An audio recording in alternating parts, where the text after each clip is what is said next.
सवा सेर गेहूँ। मुंशी प्रेमचंद्र की कहानी। किसी गांव में शंकर नाम का एक कुर्मी किसान रहता था।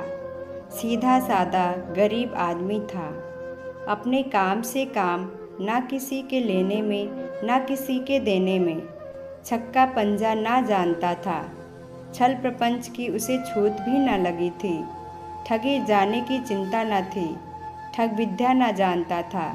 भोजन मिला खा लिया, ना मिला चबेने पर काट दी। चबेना भी ना मिला तो पानी पी लिया और राम का नाम लेकर सो रहा। किंतु जब कोई अतिथि द्वार पर आ जाता था तो उसे इस निवृत्ति मार्ग का त्याग करना पड़ता था। विशेषकर जब साधु महात्मा पदार्पण करते थे तो उसे अनिवार्यतः सांसारिकता की शरण लेनी पड़ती थी।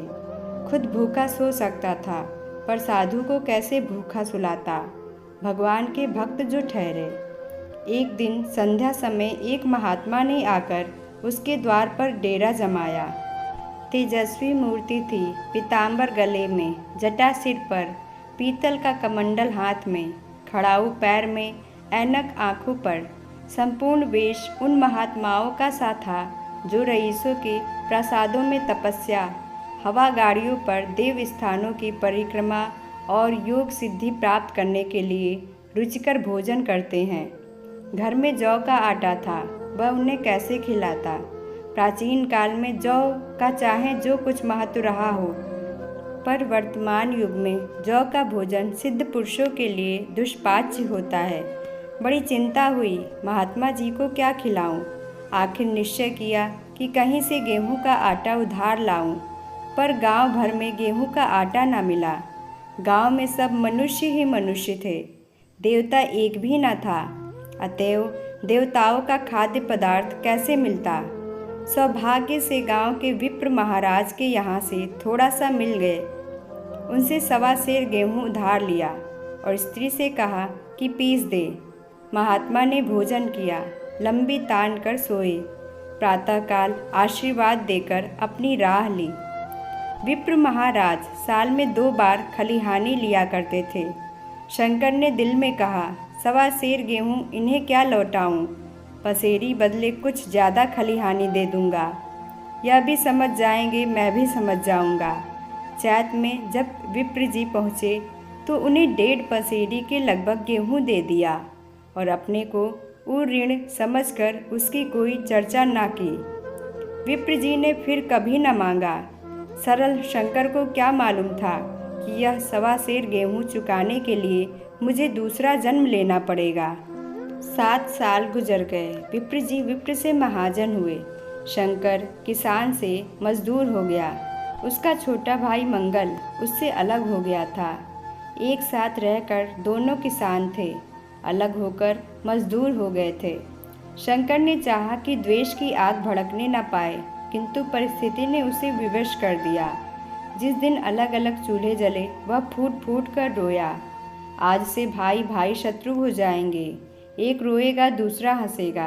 एक के घर मातम होगा तो दूसरे के घर गुलगुले पकेंगे। प्रेम का बंधन, खून का बंधन, दूध का बंधन आज टूट जाता है। उसने भागीरथ परिश्रम से कुल मर्यादा का वृक्ष लगाया था। उसे अपने रक्त से सींचा था। उसको जड़ से उखड़ता देखकर उसके हृदय के टुकड़े हुए जाते थे। 7 दिनों तक उसने दाने की सूरत तक न देखी। दिन भर जेठ की धूप में काम करता और रात को मुंह लपेटकर सो रहता।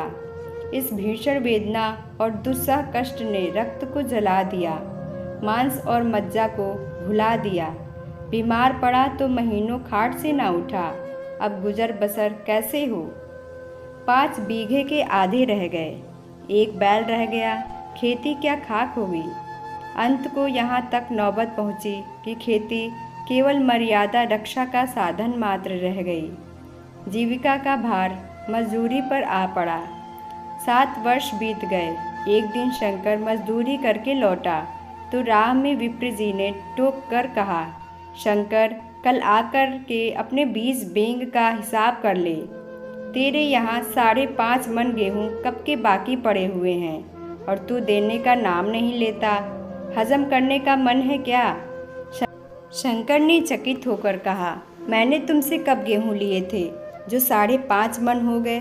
तुम भूलते हो मेरे यहाँ किसी का छटाक भर न अनाज है न 1 पैसा उधार। विप्र ने बोला, इसी नियत का तो यह फल भोग रहे हो कि खाने को नहीं जुड़ता। यह कहकर विप्र जी ने उस 1.25 सेर गेहूँ का जिक्र किया जो आज के 7 वर्ष पहले शंकर को दिए थे। शंकर सुनकर अवाक रह गया। ईश्वर, मैंने इन्हें कितनी बार खलिहानी दी, इन्होंने मेरा कौन सा काम किया?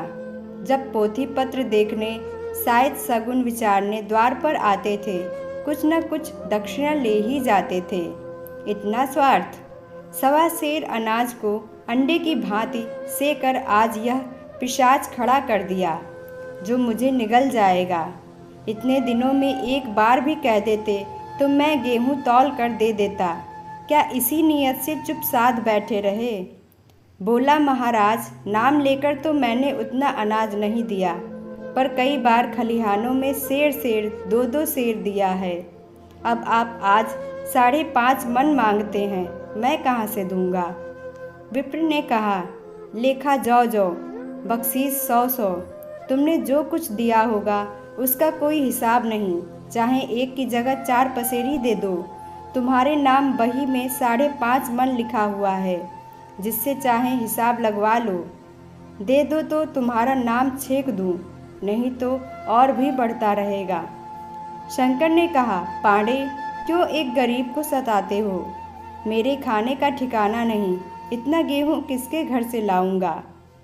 विप्र ने कहा, जिसके घर से चाहे लाओ, मैं छटाक भर भी ना छोड़ूंगा। यहाँ ना दोगे, भगवान के घर तो दोगे।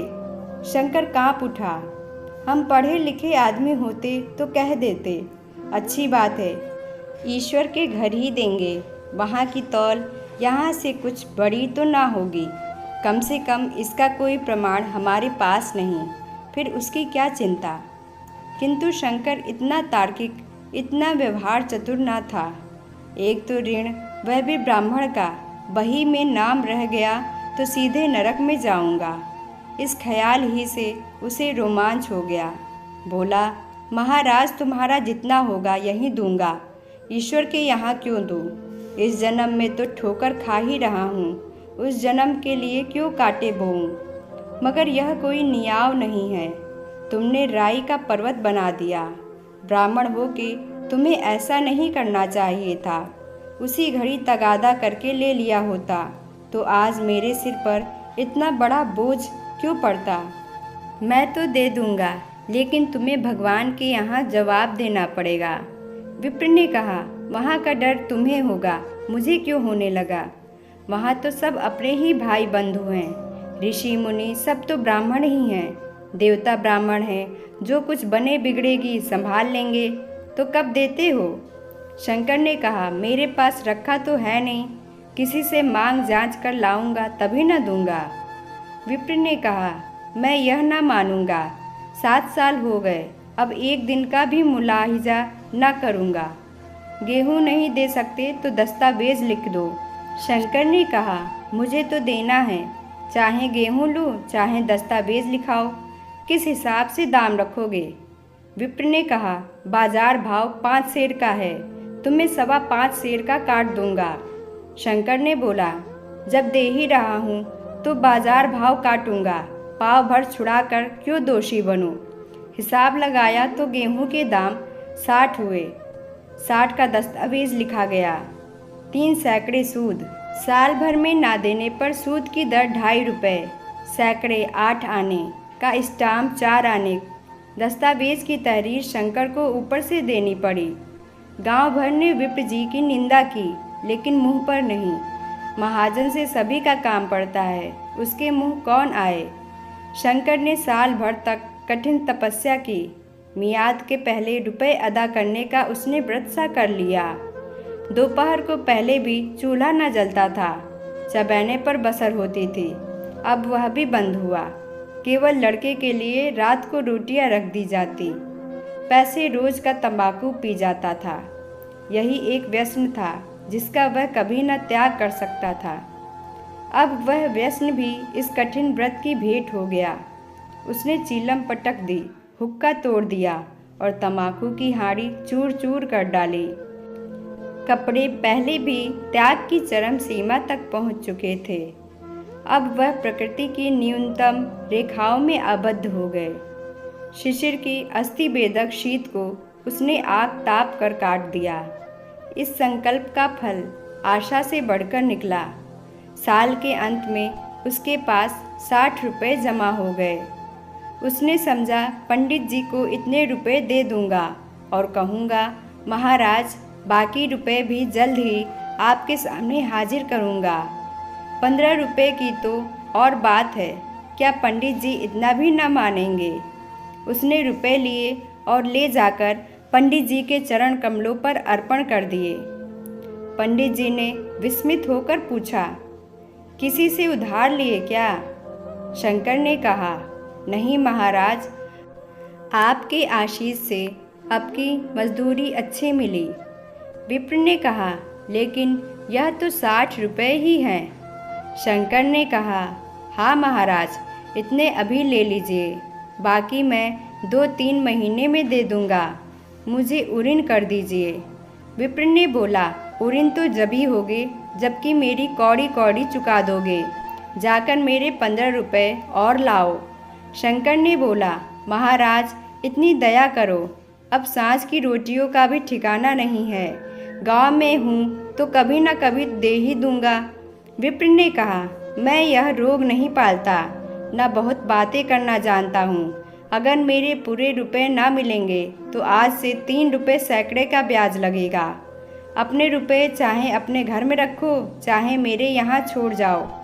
शंकर ने कहा, अच्छा जितना लाया हूँ उतना रख लीजिए, मैं जाता हूँ, कहीं से 15 रुपये और लाने की फिक्र करता हूँ। शंकर ने सारा गांव छान मारा, मगर किसी ने रुपए ना दिए। इसलिए नहीं कि उसका विश्वास न था या किसी के पास रुपए न थे, बल्कि इसलिए कि पंडित जी के शिकार को छेड़ने की किसी की हिम्मत न थी। क्रिया के पश्चात प्रतिक्रिया नैसर्गिक नियम है। शंकर साल भर तक तपस्या करने पर भी जब ऋण से मुक्त होने में सफल ना हो सका तो उसका संयम निराशा के रूप में परिणत हो गया।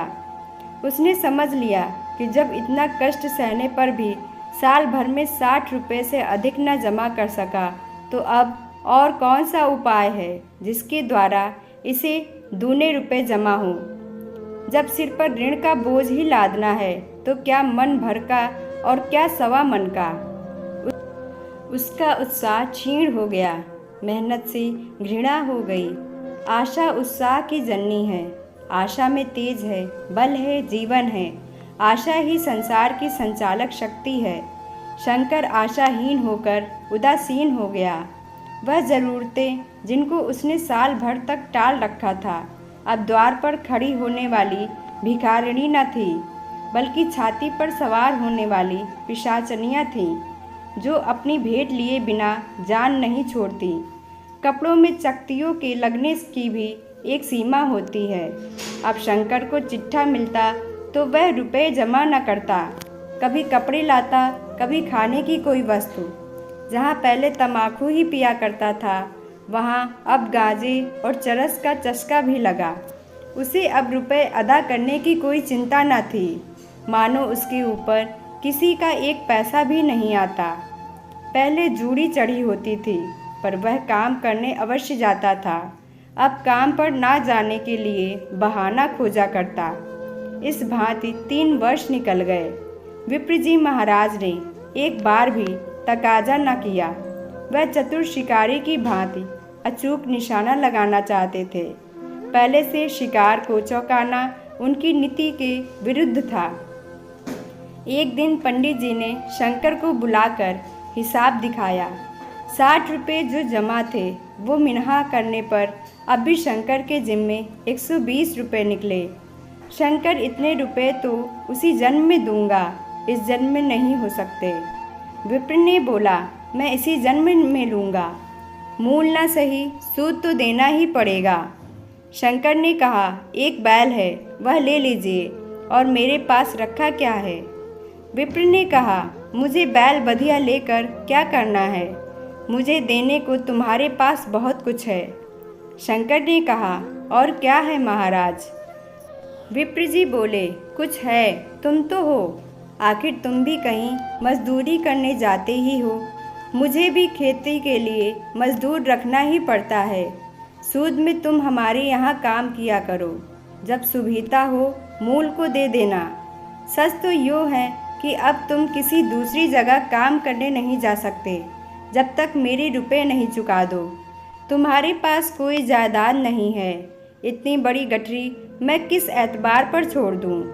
कौन इसका जिम्मा लेगा कि तुम मुझे महीने महीने सूद देते जाओगे, और कहीं कमाकर जब तुम मुझे सूद भी नहीं दे सकते तो मूल की कौन कहे? शंकर बोला, महाराज, सूद में तो काम करूँगा और खाऊँगा क्या?